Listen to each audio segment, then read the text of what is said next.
Assalamualaikum warahmatullahi wabarakatuh dan salam sejahtera buat semuanya. Perkenalkan, saya Maulana Farhan Syafiq dari kelas B6 program studi Prodi PJJ PAI di Universitas Islam Negeri Syekh Nurjati Cirebon akan mempresentasikan tugas mata pelajaran kuliah konten kreatif pembelajaran PAI sebagai guru yang memberikan video pembelajaran kepada murid-murid atau santri-santriyah di sekolah atau pesantren tempat mengajar dengan tema iraban atau tarkiban. Oke, untuk pembahasan i'roban atau tarkiban, yang pertama saya akan membahas pengertian i'rob, pembagian dan tanda-tandanya. Untuk di sini scan ini kita akan membahas mengenai pengertian i'rob. Apa itu i'rob? Al-i'rob itu dibagi menjadi dua bagian, secara bahasa dan secara istilah ilmu nahwu. Nah, secara bahasa i'rob adalah penjelasan atau penerangan. Sedangkan menurut istilah, i'rob adalah perubahan yang terjadi pada akhir kata atau kalimat secara lafal ataupun karena perbedaan amil yang masuk untuk mempengaruhi kata tersebut. Tuh pengertian ilmu nahwu. Dalam bahasa Arabnya dikatakan al-i'rabu fil lughat huwa al-ibanatu wal idahu. Sedangkan menurut istilahnya al-i'rabu huwa taghyiru awakhiril kalim lihtilafil awamili ad-dakhilati 'alaiha lafdhan aw takdiran. Dalam ilmu nahwu, babul i'rab itu menjadi sangat penting, bahkan dibilang jantungnya ilmu nahwu.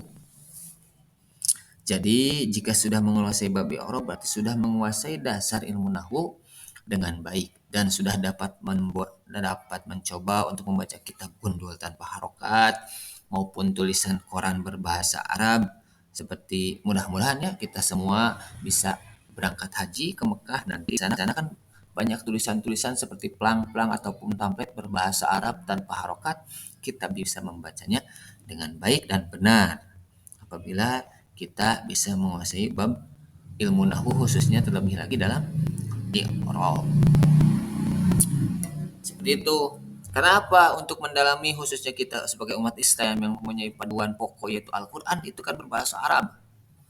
Memang dalam Al-Quran itu sudah ada jabar JR-nya, tetapi demikian kita harus mengetahui mengapa diharokati domah, kasroh, dan lain sebagainya. Kita harus tahu alasan secara pastinya. Karena kalau kita secara alasan secara pastinya berarti kita menguasai ilmu nahwu. Inilah yang menjadi sasaran tarkiban atau i'roban. Selanjutnya kita akan ke scan 3. Selanjutnya di scan 3 ada kaidah yang tadi melanjutkan al-i'rabu huwa taghyiru awakhir kalim. Ya, dari pengertian di atas dan juga yang tadi di scan 2 dapat disimpulkan bahwa i'rab adalah perubahan cara membaca akhir huruf pada suatu kata yang tergantung pada amil yang memasukinya. Inti dari i'rab adalah perubahan di akhir kata, baik itu dibaca domah atau keadaan rofa dibaca patah atau keadaan nasab, dibaca kasroh keadaan jr atau dibaca sukun keadaan jazm. Lalu apa yang mempengaruhinya? Dibaca misalkan dun dan din atau dan din dun, seperti itu. Kenapa? Karena likhtilafil awamili ad-dakhilati 'alaiha. Jadi karena perbedaan amil yang masuk yang memerintah. Mengapa dikatakan itu menunjukkan perubahan pada akhir kata tergantung pada amil yang memasukinya. Lalu apa yang disebut amil? Nah, amil adalah suatu penyebab bisa berupa huruf, keadaan, dan sifat yang membuat kata yang terkena amil ini harus dibaca rofa, harus dibaca nasob, harus dibaca jr atau dibaca jazm. Seperti lafaz jaidun. Kita dengan contoh jaa jaidun. Jaa itu fi'il madi sebagai fi'il dan jaidun itu dibaca dun sebagai fa'il. Nah, dalam tata gramatika bahasa Arab, fa'il itu wajib dibaca rofa. Karena fa'il itu orang yang melakukan. Seperti itu contohnya saja yang singkat. Ya, selanjutnya di scan 4 kita akan membacakan atau membahas terdapat pembagian i'rab. I'rab itu ada 4 sebetulnya. Mau kitab sebesar apapun, mau tulisan sebesar apapun, tetap i'rab itu ada 4. Yang pertama yaitu i'rab rofa. Apa itu i'rab rofa? Yaitu i'rab rofa yang ditandai oleh domah. Contoh seperti lafaz ja'a Muhammadun. Contoh ya, satu saja. Dan penggantinya yaitu waw, alif, dan nun. Rofa merupakan i'rab dasar. Jadi pada awalnya semua isim mu'rob, i'rabnya itu rofa. Maksudnya seperti apa? Kan isim itu ada dua seperti yang dibahas dalam pertemuan offline. Ini kan video pembelajaran, jadi Bapak ada halangan seperti itu. Seperti dalam katakan bait alfiyah, wal ismu minhu mu'rabun wa mabni li syabahi minal hurufi mudni. Seperti itu. Sebagai contoh untuk memperjelas ya. Tadi kan isim itu ada mu'rab dan mabni. Nah, isim yang mu'rab ini yang bisa berubah akhirnya. Sebagai contoh untuk memperjelas, jika melihat kata nasoro, maka fokus ilmu nahu hanyalah pada huruf akhir, yaitu ro-nya saja. Kenapa dibaca domah, kenapa tidak? Kenapa dia menggunakan tanwin, kenapa tidak dibaca kasroh, patah, atau yang lainnya. Sedangkan huruf nun dan sod itu di tengah, hanya akan dibahas pada ilmu sorof. Seperti itu. Seperti ini dikatakan A di sana. Harokat domah. Harokat domah itu menjadi pokok pada i'rab rofa dan penggantinya yang tadi disebutkan. Nah, untuk harokat domah apa saja yang bisa ditandai oleh domah, yaitu terdapat pada isim mufrad, jamak taksir, jamak muannats salim, dan fi'il mudhari. Nah, sebagai yang keduanya sebagai alamat pengganti atau niabah. Niabatan anid domati yaitu al-wawu, terdapat pada jamak mudzakkar dan asmaul khamsah atau isim 5. Dan C-nya yaitu ada huruf alif, terdapat pada isim tasniyah saja. Dan yang terakhir di huruf D di layar lihat huruf nun terdapat pada fi'il mudhari yang bertemu dengan domir syan, yakni alif tasniyah, waw jamak, dan ya muannas. Itu dalam i'rab rofa. Jadi ingat lagi.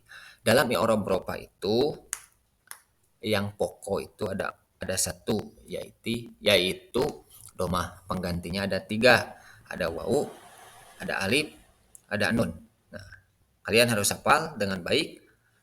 Ingat pokoknya itu dan i'rab yang tadi pembahasan pembagian pengertiannya. Sekarang kita akan membahas satu persatu i'rab yang 4. Nah, sekarang baru di i'rab rofa. I'rab rofa itu pokoknya adalah domah. Niabahnya ada 3. Ada wawu, ada alif, ada nun.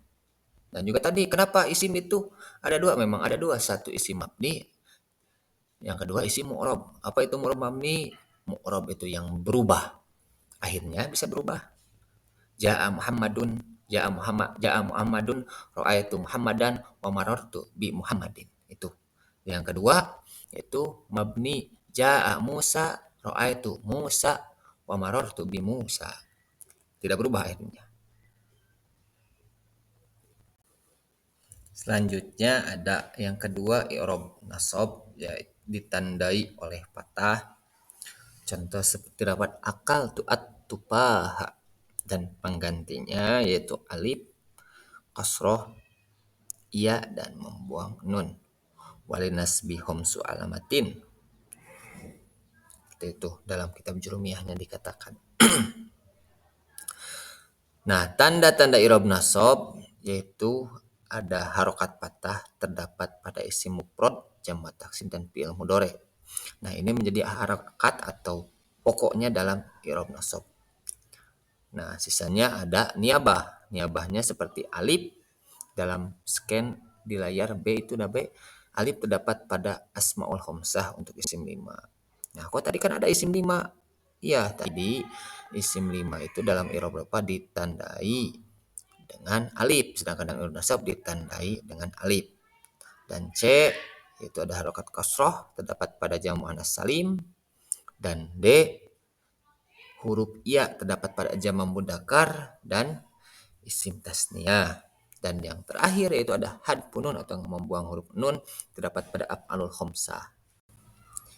Nah, untuk yang selanjutnya yaitu i'rab khafad, yaitu i'rab yang ditandai oleh kasroh sebagai alamat pokok dan niabahnya ada ya dan juga patah. Contohnya seperti lafaz kataba Muhammadun ala suburati. Itu menjadi contoh i'rab hopat suburoti. Itu hopat itu JR, ditandai JR karena apa? Karena itu kalimatnya isim mufrad. Nah, tanda-tanda i'rab JR atau i'rab khafad ada 3. Dalam scan, dalam layar dilihat harokat kasroh terdapat pada isim mufrad yang munsharif, yang menerima tanwinnya. Dan juga dalam jamak muannas salim dan yang terakhir dalam jamak taksir itu untuk harokat kasroh. Yang kedua, alamat niyabahnya yaitu ia terdapat pada asmaul khamsah, isim tasniyah dan jamak mudzakkar. Dan yang terakhir yaitu harakat patah. Untuk patah khususnya bertempat pada isim ghairu munsharif atau isim yang tidak menerima tanwin. Itu ditandainya oleh harokat patah. Ingat, ada 3 dalam kasroh, i'rab khafad itu 1 kasroh, 2 ya, 3 patah. Yang menjadi pokok itu i'rab khafad itu yaitu kasroh, yang niabahnya huruf ya dan juga huruf fathah, huruf ini harokat patah dan huruf iya. Itu jadi niabah dari kasroh sebagai alamat pokok dalam i'rab JR. Bisa dipahami ya? Atau i'rab. Nah, yang terakhir dalam i'rab yang 4 itu yaitu i'rab jazm, yaitu i'rab yang ditandai oleh sukun dan membuang huruf. Yang menjadi pokoknya yaitu sukun dan niabahnya itu membuang huruf. Seperti lafaz akrim atau idhab. Itu banyak sekali contoh ya. Pokoknya yang akhirnya itu disukun, baca sukun. Oh, berarti ini i'rabnya i'rabnya jazm ini. Nah, itu aja. Itu ada sebuah simpelnya ya. Nah, i'rab sukun, i'rab jazm yang dialamatan oleh yang pertama ditandai oleh sukun terdapat pada fi'il mudhari yang sahih huruf akhirnya. Itu bukan huruf ilat akhirnya itu atau huruf yang sakit huruf ilat itu. Nah, yang kedua atau B-nya yaitu hadfun nun atau membuang. Ada 2 macam yaitu hadfu huruf ilat dan hadfu huruf nun. Jadi membuang huruf ilat dan juga membuang huruf nun yang berada dalam 2 bagian yaitu fi'il mudhari yang mu'tal akhir sebagai huruf ilat dan af'alul khamsah yang membuang nun. Itu.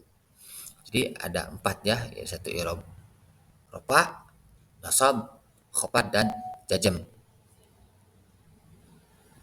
Mungkin demikian yang dapat disampaikan pembahasan mengenai dari i'rab pengertian pembagian, berikut juga dengan tanda-tandanya dan juga contohnya. Semoga dapat dipahami dengan sebaik mungkin dan juga diamalkan dan menjadikan ilmu yang bermanfaat, berkah dunia dan akhirat. Itu yang dapat saya sampaikan. Wallahul muwaffiq ila aqwamit thoriq. Assalamualaikum warahmatullahi taala wabarakatuh.